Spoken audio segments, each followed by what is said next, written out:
Hello and welcome to Circuit Analysis Solutions. Now we are going to do example 2.1 in the David Irwin book. It's a very simple example. So the circuit is given and you are asked to find the current and power absorbed by the circuit. Now we know that power is equal to voltage multiplied by current. Why am I not writing cosine of theta? Because we have a resistive circuit, and the other thing is that we have a DC source. If we have either a resistive circuit or if we have a DC source, then we are going to use this formula for power. We are going to not write cosine theta with it because then cosine theta will be equal to 1. But in this case we have both, so we have used this formula. Power is equal to VI.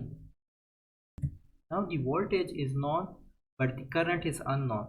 To find the current, we know that we are going to use the Ohm's law. V is equal to IR. So I will be equal to V divided by R, which means 12 divided by 2 kilo ohm, which comes out to be 6 milliampere.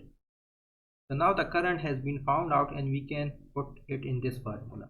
Power will be equal to 12 multiplied by 6 milliampere, which comes out to be 0.072 watt, because the unit of power is watt.